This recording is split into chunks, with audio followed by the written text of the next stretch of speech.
যে মা বাপ 30 বছর ধরে গর্ভধারণ করে লালন পালন করে ছেলেমেয়েরা তাদেরকেই ভুলে যায়, আর 10 বছর ধরে জাতীয় সঙ্গীত গাইছে, সেই জাতীয় সঙ্গীত তারা ভুলতে পারবি না, তারা এটা চেঞ্জ করতে পারবি না, আবেগের সাথে মিশে গেছে।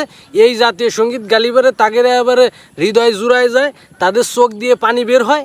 কিন্তু 20 থেকে 30 বছর 40 বছর যেসব মা বাবা লালন পালন করে কষ্ট করে মানুষ করলো, তাদেরকে মানুষ ভুলে যায়, তাদের অপমান করে, মা বাপের কোনো কর্তৃত্ব নেই, এই সব কথা তারা বলে।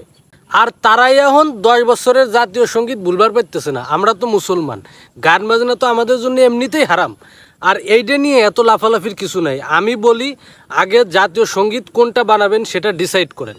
জাতীয় সঙ্গীত কোনটা বানাবেন মানে ডিসাইড করার পরে দেখা গেল যে একটা চিন্তা ভাবনা করা যায়। এটা হচ্ছে পুরো দেশের একটা ব্যাপার।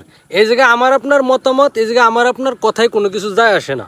নিয়মতান্ত্রিকভাবে যদি আমরা বিবেচনা করতে যাই, বাংলাদেশের জাতীয় কবি হচ্ছে কাজী নজরুল ইসলাম।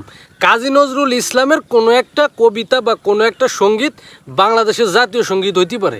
আবার অনেকে কইতেছে যে জাতীয় সঙ্গীত হচ্ছে একটা দেশের কালচারকে তুলে ধরা হয় সারা বিশ্বে।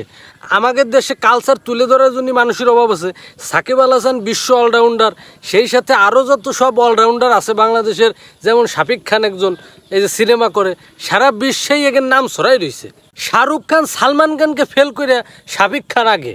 হিরো আলমের মতো একজন সেলিব্রিটি, যার নিউজ আল জাজিরা এবং আরব কান্ট্রির বিভিন্ন নিউজ চ্যানেল হয়েছে, এই সব থাকতেই বাংলাদেশের জাতীয় সঙ্গীত দিয়ে যে বাংলাদেশের কালচারকে তুলে ধরা লাগবে, এটা কিন্তু একজন মন্তব্য করছে এটা, যে এই ধরনের কালচার তুলে ধরার জন্য জাতীয় সঙ্গীতের প্রয়োজন নেই। যদি জাতীয় সঙ্গীত পাল্টানোই লাগে, তাহলে পরে কোনটা করবেন সেটা আগে ডিসাইড করেন, সিলেক্ট করেন যে এই ডেরে আমরা জাতীয় সঙ্গীত বানাবো।